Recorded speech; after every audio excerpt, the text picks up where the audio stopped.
Did you hear the news this morning? A young African president stood before the world, locked eyes with Donald Trump, and spoke a truth so raw it silenced a room full of global elites.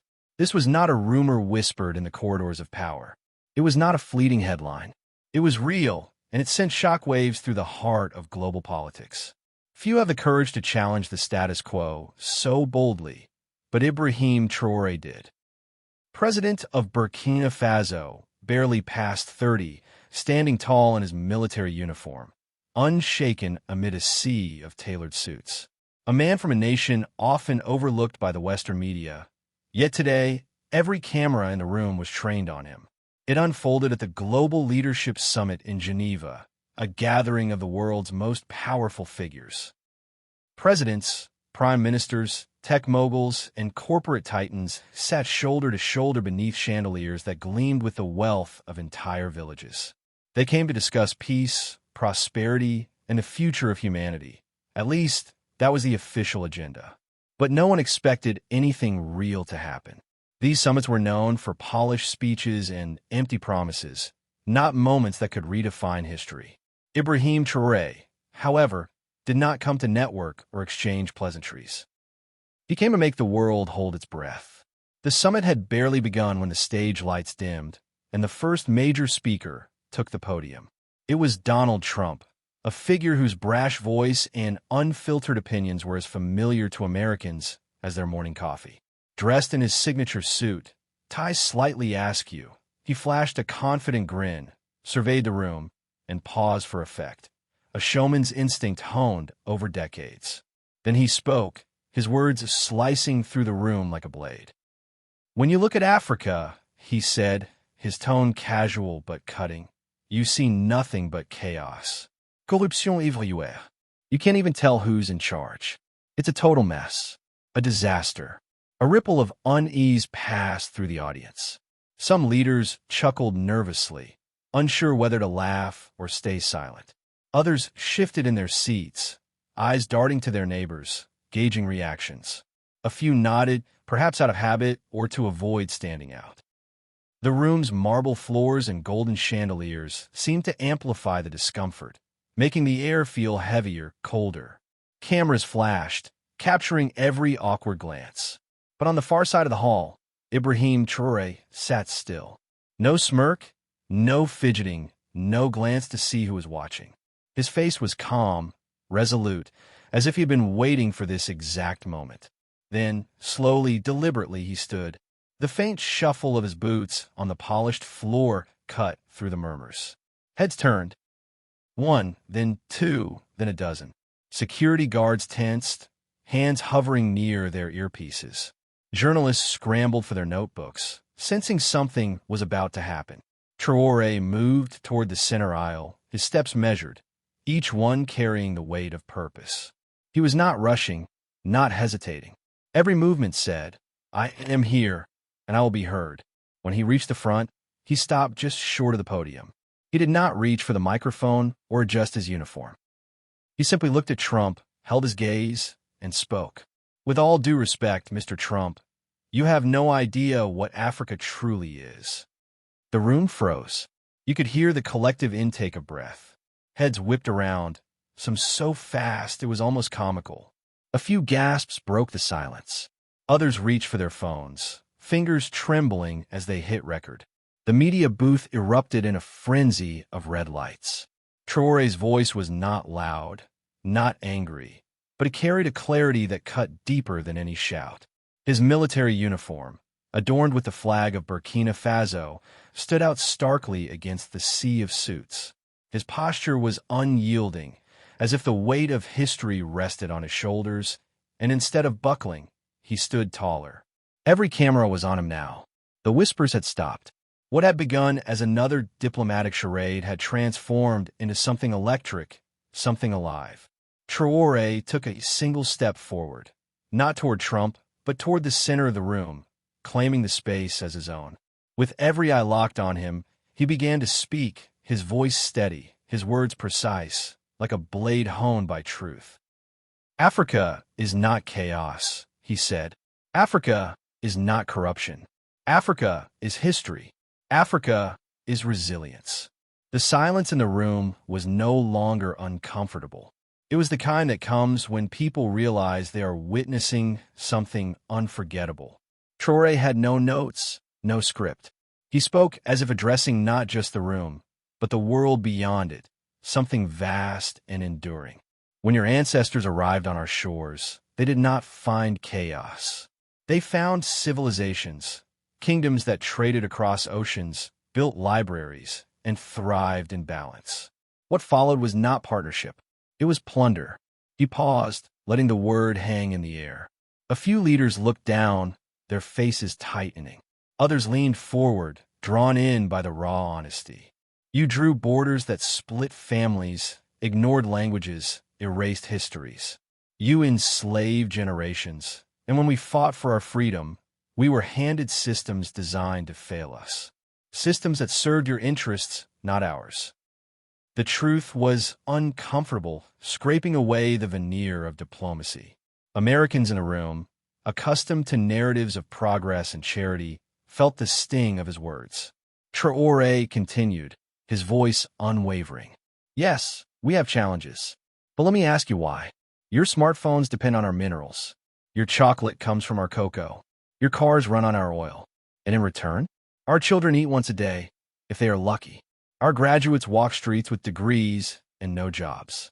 Our hospitals lack medicine, while our resources fill your banks. A few leaders exchanged uneasy glances. No one interrupted. Traoré's words were not an accusation, but a mirror, reflecting a truth many had avoided for too long. You call us corrupt, he said, his tone deliberate. But what do you call the companies that bribe our officials to steal our resources? What do you call the banks that shelter stolen wealth? The silence when wars break out over contracts signed in your boardrooms. Journalists scribbled furiously, their pens scratching like a chorus. Even the most seasoned among them, trained to remain detached, seemed moved. Traoré's voice never rose, but it filled the room with a weight that made the chandeliers seem dim. He was not there to beg for sympathy. He was there to demand accountability. Then, with a softer tone, he shifted. Let me tell you a story, he said, a real one. The room leaned in, sensing a change. There's a boy in a village in Burkina Faso. His name is Samuel. He is 12 years old. The name alone grounded the room, pulling it from abstract policy to something human, something real. Every morning, before the sun rises, Samuel wakes up. He does not go to school. He takes a plastic jug and walks 6 miles barefoot, not to play, not to explore, but to fetch water for his mother and siblings. Traoré paused, and the silence was absolute. No colgues, no shifting shaifs, no camera clicks. On his way, he passes mines rich with gold. Gold that leaves our soil and ends up in your jewelry, your electronics, your vaults. Gold Samuel will never touch. When he returns home, he eats one meal, maybe none. At night, by the flicker of a candle, if there's one, he studies. He does not dream of leaving Africa. He dreams of becoming an engineer, not to escape, but to rebuild his home. To dig wells, so no child has to walk 6 miles like he does. To build roads and clinics, so his village can thrive. A woman near the front dabbed her eyes. Trump sat still, his expression unreadable. Traoré's voice grew quieter but heavier. Samuel's dream is not a ticket to your world. It is justice. It is dignity. The room exhaled, a collective breath that carried both pain and awe. Some looked away. Others stared at Traoré, seeing not just a president, but a man carrying the hopes of millions. Even the journalists faltered. One lowered her pen, another adjusted her glasses, her hands trembling slightly. Traoré stood firm, his gaze steady, his presence commanding. You ask why we are angry, he said. The truth is, we are not angry. We are awake. Samuel does not need your pity. He needs opportunity. He needs a world that does not steal his future before he can claim it. The words landed like stones in still water, rippling through the room. This was not just about Samuel. It was about every child forgotten by a world that profits from their loss. In a hall built for handshakes and platitudes, Ibrahim Traoré had spoken a truth no one could unhear. And he was not done. Ibrahim Traoré stood at the center of the Geneva Summit Hall, his words still echoing in the minds of everyone present.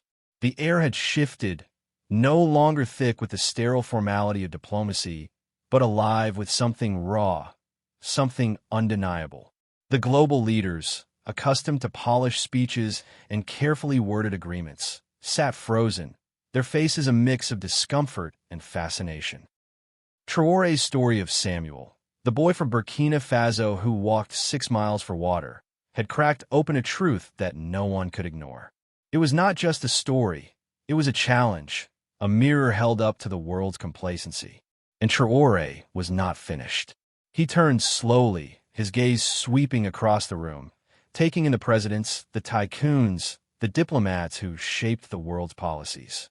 His military uniform, simple yet striking with the Burkina Faso flag on his chest, seemed to carry more authority than the designer suits around him. He spoke again, his voice calm but unyielding, each word chosen with the precision of someone who knew the weight they carried. "You speak of corruption as if it is ours alone," he said, his eyes locking briefly on a few Western leaders before moving on. "You point to our governments, our leaders, and call them weak. But corruption is not born in the villages of Africa. It is written in your contracts, protected in your banks, hidden in the tax havens you built." The room stirred. A few advisors exchanged nervous glances, their briefcases suddenly feeling heavier. Others sat rigid, as if hoping to disappear into their seats. Americans in the audience, raised on narratives of their nation as a beacon of fairness, felt a pang of unease. Traoré's words were not an attack, but a reckoning, and they hit close to home. For a generation that valued transparency and accountability, yet often turned a blind eye to their country's role in global systems, his message was both unsettling and impossible to dismiss. "Money stolen from Africa does not stay in Africa," Traoré continued. "It flows to your cities, your skyscrapers, your offshore accounts. It sits in vaults in London, in New York, in Dubai. You condemn our leaders for taking bribes, but who offers them? Your corporations, your mining companies, your arms dealers. You judge us for our struggles, but you forge the chains that bind us." He raised his hand slightly, not in anger, but as if pulling back a curtain to reveal a truth long obscured. Right now, in Burkina Faso, children like Samuel dig for gold with their bare hands. That gold does not build their schools or heal their families. It adorns your wrists, powers your devices, lines the pockets of men who sit in rooms like this one. Samuel's father worked in one of those mines. He died when it collapsed, buried under the earth for a foreign company that left without a word. No epaledi, no compensation. His school has no roof. His dreams have no safety net. And still, we are told to wait, to be patient. The silence was heavy, almost suffocating. A European delegate adjusted his tie, his face pale. An African minister nodded slowly, his eyes bright with something like pride. Traoré's voice softened, but its power grew. "Samuel does not need your charity. He does not need your hashtags or your pity. He needs a world that stops taking what belongs to him. He needs justice." The word justice landed like a stone, rippling through the room. For Americans, it evoked ideals they held dear: fairness, opportunity, the pursuit of a better life. Yet Traoré's words forced them to confront how those ideals were often denied to others, not by accident, but by design. The journalists in the room, many from American outlets, scribbled faster, their pens racing to capture every syllable. One reporter, a veteran of countless summits, set her notebook down for a moment, her hand trembling. She was not taking notes anymore. She was listening. Traoré paused, letting the silence settle, giving the room time to feel the weight of his words. Then he continued, his tone shifting to something broader, more visionary. "You say Africa has failed," he said. "But how can a tree grow when its roots are cut? Every time we rise, you change the rules. Every time we build, you shift the game. Every time we dream, you buy the land beneath our feet." A quiet gasp came from somewhere in the middle of the room. No one laughed. No one dared. Traoré's voice grew quieter, but it carried the weight of centuries. Africa was never allowed to succeed. From colonial flags to modern loans, from unfair trade deals to stolen voices, we were given a broken system and blamed for its cracks. But we are not broken. We are waking up. We are demanding space to breathe, to create, to rise. The room was no longer the same. Something irreversible had happened. The chandeliers still gleamed, the marble floors still shone, but the atmosphere had changed. This was not just a speech, it was a turning point. Traoré stood taller, his presence filling the space. Then came the words that would echo far beyond Geneva. "We are not asking for permission," he said. "Africa is ready to stand. And I, Ibrahim Traoré, will stand first."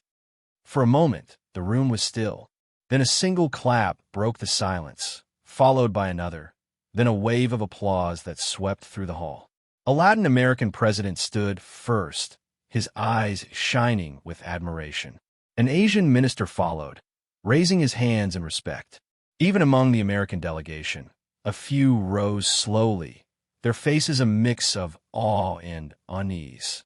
They clapped not out of obligation, but because they knew they had witnessed history. The ovation grew, unstoppable like a tide. Cameras flashed, capturing the moment. Social media feeds began to hum, even before Traoré left the stage. Within minutes, the hashtag Traoré Speaks Truth began trending, first in Accra, then Cape Town, then Nairobi.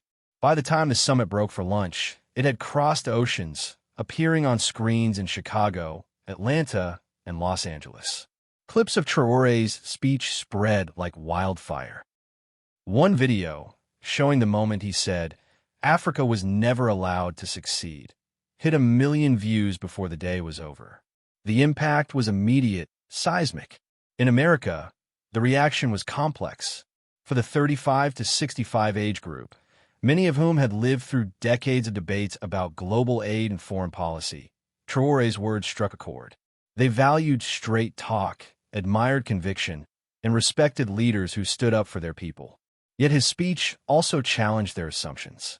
Americans prided themselves on their nation's generosity.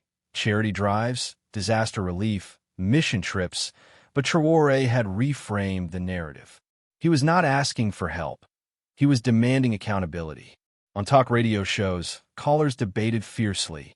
Some called him bold, a hero. Others felt defensive, insisting America was not the villain. But no one could ignore him. In universities across Africa, students gathered in lecture halls and dorms to rewatch the speech. In Senegal, a history professor paused her class to play the video, telling her students, "This is what leadership looks like." In South Africa, a poet penned a verse titled "Stand First," weaving Traoré's final words into a call for action. In Burkina Faso's capital, Ouagadougou, the streets buzzed with pride. Young people held up phones, replaying the moment Traoré stared down Trump. Elders, who had seen leaders come and go, spoke his name with a reverence reserved for those who carry a nation's soul. The global response was just as powerful.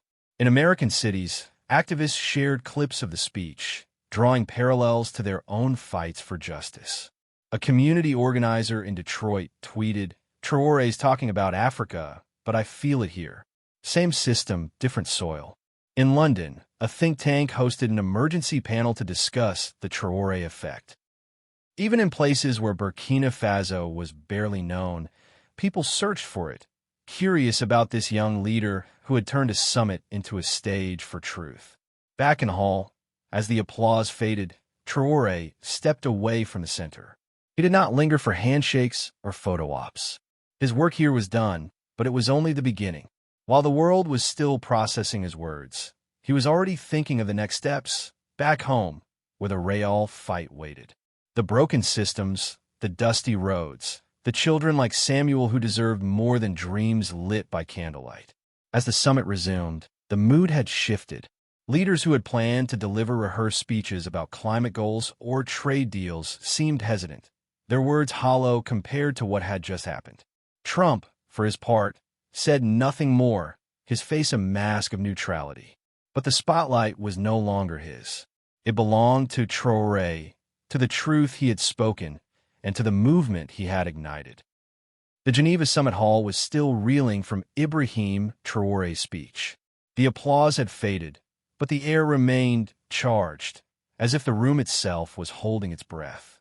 World leaders, accustomed to steering global narratives with calculated words, sat unsettled, their carefully prepared remarks now feeling inadequate. Traoré had not just spoken. He had shifted the center of gravity. His story of Samuel, the boy from Burkina Faso who dreamed of engineering a better future, lingered in the minds of everyone present. It was not just a story. It was a call to action, a demand for a world that no longer turned away from its own complicity. And Traoré was far from done. As he returned to his seat, his steps deliberate, the room watched him.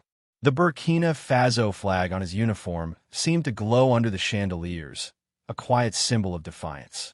The other leaders resumed their speeches, but their words felt flat, overshadowed by the truth Traoré had laid bare. American delegates, in particular, grappled with a mix of admiration and discomfort. For a generation that valued accountability and prided itself on progress, Traoré's speech was a mirror reflecting their nation's role in global inequities. It was not about guilt. It was about responsibility, a concept Americans understood deeply, whether in their workplaces, communities, or personal lives. Outside the hall, the world was already moving. Traoré's words had spread beyond Geneva, carried by smartphones and social media to every corner of the globe. The hashtag Traoré Speaks Truth was no longer just trending. It was a movement. In American cities like Chicago and Houston, talk shows buzzed with debates. Callers, many in their 40s and 50s, spoke of Traoré's courage, comparing him to leaders who had challenged the status quo in their own history. He's not asking for handouts, one caller said on a Boston radio station. He's asking for fairness. That's something we get. Others felt a sting of defensiveness, insisting America's aid programs were enough. But even they could not deny the power of his voice. In Africa, the reaction was electric. In Ouagadougou, Burkina Faso's capital, streets filled with people waving flags and holding signs with Samuel's name. A local artist painted a mural of Traoré standing tall, surrounded by children holding books and tools, with the words, "We are awake," scrawled across the sky. In Nigeria, a university student group organized a watch party, pausing the video of Traoré's speech to discuss every line. In Kenya, a teacher handed out printed copies of his words, telling her class, "This is what it means to speak for your people." Across the continent, his speech was not just heard. It was felt, a spark igniting pride and possibility. But Traoré knew speeches alone changed nothing. As the summit wound down, he slipped away from the cocktail receptions and photo ops. While other leaders networked over champagne, he was already planning his return to Burkina Faso. The real work was not in Geneva's polished halls, but in the dusty villages, the underfunded schools, the mines where children like Samuel still toiled. His words had shaken the world, but words were only the beginning. Back home, Traoré wasted no time. Within days, he announced the Africa Rising Initiative, a bold plan to reclaim his nation's future. It was not a vague promise, but a concrete set of actions. Laws to prioritize local ownership of mines, stricter regulations on foreign companies, and scholarship programs for students like Samuel who dreamed of building their country. He also launched an anti-corruption task force, not sparing even his own allies. "No one is above the truth," he said in a televised address, his voice as steady as it had been in Geneva. Americans, who valued leaders who walked the talk, took notice. Cable news panels debated his initiative, with some calling it ambitious, others skeptical. But even the skeptics admitted he was different. The initiative sent ripples beyond Burkina Faso. In Ghana, the government began reviewing its own mining contracts, inspired by Traoré's call to keep resources in African hands. In Ethiopia, a youth movement formed, demanding transparency in foreign deals. In Senegal, a senator quoted Traoré in parliament, saying, "We are not poor. We are rich nations with stolen futures." The words echoed Traoré's speech, but they were no longer just his. they belonged to a continent waking up. For Americans, this resonated with their own history of grassroots movements, from civil rights to labor unions, where ordinary people demanded change against long odds. Traoré's actions were not without resistance. Foreign corporations, used to decades of unchallenged access to Africa's resources, pushed back. Some sent lobbyists to Ouagadougou, offering deals cloaked in promises of partnership. Others whispered threats of economic sanctions. In Western capitals, a few politicians grumbled, calling Traoré a populist stirring trouble. But he was undeterred. At a press conference, he stood before a crowd of journalists and said, "We are not against partnership. We are against exploitation." The difference is clear. His words, broadcast live, drew cheers from the streets outside. In America, Traoré's resolve struck a chord. Middle-aged professionals, who valued hard work and fairness, saw in him a leader who refused to bow to pressure. On social media, a viral post from Chicago teacher read, "Traoré's fighting for his people the way we fight for our kids' schools, our jobs, our communities. He's one of us." A retired veteran in Ohio shared a clip of the speech, writing, "This man's got more guts than half the leaders I've seen." For a generation that admired authenticity, Traoré was a figure they could respect, even if his truth was hard to hear. The movement grew beyond policy. In Burkina Faso, young people organized community projects, from clean water campaigns to tech startups. A group of students launched a crowdfunding platform to support local entrepreneurs, calling it Samuel's Dream.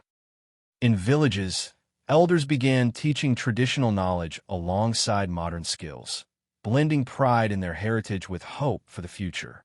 Traoré himself visited schools, not as a distant leader, but as a man who listened. At one school, a girl named Amina asked him, "Will my brother ever stop working in the mines?" Traoré knelt to meet her eyes and said, "We're fighting so he can hold a book instead of shovel." The moment, captured by a local journalist, spread across the internet, touching hearts in places as far as Seattle and Miami. The global response was equally powerful. In American churches, pastors referenced Traoré's speech in sermons, drawing parallels to biblical calls for justice. In community centers, discussion groups formed, analyzing how global systems affected local struggles. A New York activist wrote, "Traoré's talking about Africa, but it's the same fight we have here. Corporations over people, profit over fairness." For Americans who valued community and fairness, his message was universal, even as it was rooted in a specific place. Back in Burkina Faso, Traoré faced challenges at home. Corruption was deeply entrenched, and some officials resisted his reforms, fearing loss of power. Rural communities, long neglected, were skeptical of promises they had heard before. But Traoré did not rely on charisma alone. He brought engineers to villages to design wells, cutting the 6-mile walks for water. He funded training programs for teachers, ensuring schools had roofs and books. And he spoke directly to the people, not through intermediaries but in town halls, his military uniform replaced by simple clothing, his words plain but powerful. "I am not your savior," he told one crowd. "I am your partner. We build this together." His approach resonated with Americans who admired leaders who rolled up their sleeves. A factory worker in Pennsylvania, watching a news segment on Traoré, said to his wife, "He's not just talking. He's doing the work." A nurse in Atlanta, moved by a clip of Traoré with Amina, donated to a clean water charity, writing, "For Samuel and Amina." For a generation that valued results over rhetoric, Traoré's actions spoke louder than his summit speech. But the world was watching, and not everyone cheered. Some Western media outlets painted Traoré as a radical, a threat to global trade.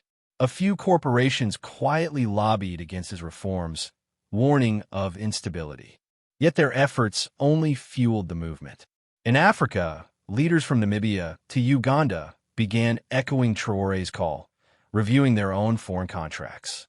In America, college students organized panels, inviting African scholars to discuss Africa Rising. The hashtag Traoré Speaks Truth evolved into Africa Rising, a global rallying cry. As Traoré prepared for the next phase, he knew the hardest work lay ahead. Changing laws was one thing. Changing minds was another. He had ignited a spark, but it was up to the people, Samuel, Amina, and millions like them, to carry it forward. In a quiet moment, sitting in his modest office in Ouagadougou, he looked at a photo of his village, where he had once walked miles for water. "This is not my fight," he said to an aide. "It's theirs. I'm just holding the torch." Ibrahim Traoré sat in his modest office in Ouagadougou, the weight of his Geneva speech still reverberating across the globe. The walls, bare except for a map of Burkina Faso and a photo of his childhood village, seemed to hum with the energy of what he had started. The Africa Rising initiative was no longer just a plan. It was a movement taking root in the hearts of millions. From dusty villages to urban centers, from African classrooms to American living rooms, his words had sparked a fire. But Traoré knew that fires could fade if not tended. The real test was not in the applause of Geneva, but in the hard, unglamorous work of turning truth into change. Back in Burkina Faso, Traoré's actions spoke as loudly as his speech. The Africa Rising initiative had already begun reshaping the nation. New mining laws ensured that a majority of profits stayed in local hands, funding schools and clinics instead of foreign vaults. Anti-corruption measures were ruthless but fair, holding even Traoré's allies accountable. In one bold move, he fired a senior official caught funneling funds offshore, announcing it publicly to show no one was untouchable. Americans, who valued leaders who stood by their principles, took notice. A news anchor in Dallas remarked, "This guy's not just talking tough. He's cleaning house." Traoré's focus on youth was relentless. He expanded scholarship programs, ensuring students like Samuel, the boy from his speech, could study without the burden of hunger or endless walks for water. In one village, a new well, funded by redirected mining profits, cut Samuel's 6-mile trek to nothing. The boy, now enrolled in a technical school, sent Traoré a letter, scrawled in careful handwriting. "I want to build bridges, not just for my village, but for my country." Traoré kept it on his desk, a reminder of why he fought. The movement spread beyond Burkina Faso's borders. In Ghana, new policies prioritized local farmers, reducing reliance on imported food. In Nigeria, a coalition of young entrepreneurs launched tech startups, inspired by Traoré's call to create rather than wait. In Senegal, a women's cooperative began exporting textiles, bypassing exploitative middlemen. These were not isolated acts, but threads in a larger tapestry, woven by a continent that refused to be defined by its past. For Americans, this echoed their own stories of innovation and grit. Communities rebuilding after factories closed, families starting businesses against the odds. Yet resistance persisted. Foreign corporations, stung by Traoré's reforms, lobbied fiercely, warning of economic fallout. Some Western media labeled him a disruptor, accusing him of destabilizing trade. In private, a few diplomats grumbled that he was too young, too brash. But Traoré was unfazed. At a regional summit, he stood before African leaders and said, "They call us reckless for demanding what is ours. I call it justice." The room erupted in applause, with delegates from Ethiopia to Zimbabwe rising to their feet. Even skeptical leaders, wary of change, began to listen. In America, Traoré's story resonated deeply with a generation that admired authenticity and action. A retired teacher in Memphis shared a clip of his speech, writing, "This is what leadership looks like, someone who fights for his people, not his ego." A small business owner in Denver organized a fundraiser for African clean water projects, inspired by Samuel's story. On college campuses, students debated Traoré's ideas, drawing parallels to their own fights for equity. A professor in Atlanta told her class, "Traoré's not just speaking for Africa. He's showing us what it means to stand up, no matter where you are." The global impact was undeniable. In Europe, activists rallied outside corporate headquarters, demanding transparency in resource deals. In Latin America, indigenous groups quoted Traoré in their own struggles against exploitation. The hashtag #AfricaRising became a global banner, shared by people who had never set foot on the continent but felt the universal pull of his message. A community organizer in Chicago tweeted, "Traoré's fight is our fight. When a system's rigged, you don't ask permission to fix it." For Americans who valued fairness and hard work, his words were a call to examine their own role in a world built on uneven ground. Back home, Traoré faced the toughest battles. Corruption was a hydra. Cut one head, and another grew. Some communities, scarred by decades of broken promises, doubted his reforms would last. In rural areas, where electricity was still a luxury, people asked, "How will this reach us?" Traoré answered not with speeches, but with action. He traveled to villages, sitting with farmers and elders, listening to their needs. He launched mobile clinics, bringing doctors to remote areas. He funded training for young engineers, ensuring they could build the roads and bridges Samuel dreamed of. At one town hall, an elder stood and said, "We've heard promises before. Why should we trust you?" Traoré looked at him and said, "Don't trust me. Trust yourselves. I'm just clearing the path." His humility won hearts. In Ouagadougou, markets buzzed with T-shirts bearing his face and the words, "Africa Rising." Children reenacted his Geneva speech at school assemblies, their voices ringing with pride. A street artist painted a mural of Samuel holding a book with Traoré's words, "We are not asking for permission," arching above. Radio stations played songs inspired by his vision, blending traditional rhythms with modern beats. A young rapper in Lagos dropped a track titled "Stand First," its chorus echoing Traoré's call to action. The continent was not just awake, it was moving. The ripple effects reached unexpected places. In American suburbs, book clubs discussed Traoré's story, comparing it to their own history of overcoming systemic barriers. In churches, pastors preached about justice, citing Samuel's 6-mile walk as a modern parable. A veteran in Ohio, moved by Traoré's courage, wrote to his local paper, "I serve to protect freedom." Traoré's fighting for the same thing, just on different soil. For a generation that valued community and accountability, Traoré was a figure who transcended borders, embodying the fight for a fair shot. But Traoré never claimed to be a savior. In interviews, he repeated, "I am not the answer. I am a question. What will you do with this moment?" He challenged the youth to lead, the elders to guide, and the world to listen. In Burkina Faso, young people answered. They formed cooperatives, built apps to track government spending, and organized cleanups in their neighborhoods. A group of women in a rural village started a farming collective, selling directly to markets and keeping the profits. "This is what Traoré meant," one said. "We don't wait. We build." The world watched, unsure whether to cheer or brace itself. Some Western leaders began rethinking their policies, quietly auditing their own companies' practices in Africa. Others doubled down, warning of instability. But Traoré's vision was unstoppable. At an international conference, he announced a coalition of African nations to negotiate fair trade deals. "We are not beggars," he said. "We are partners, equal in dignity, equal in purpose." The room, filled with leaders from every continent, gave him a standing ovation. Even Donald Trump, who had remained silent since Geneva, was present. He did not clap, but his eyes stayed on Traoré, his expression unreadable.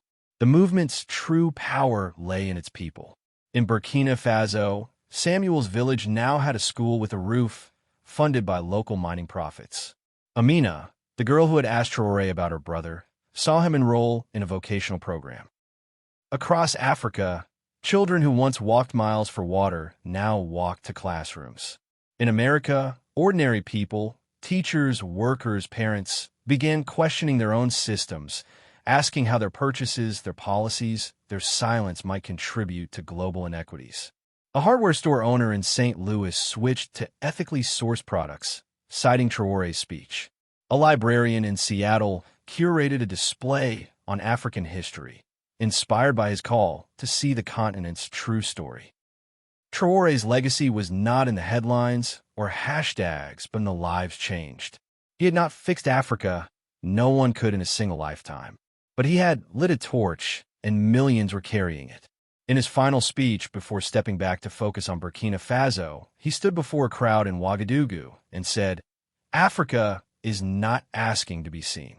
We are standing, building, rising, and we will not step back." The crowd roared, their voices carrying into the night. Across the world, people watched the live stream from Lagos to Los Angeles.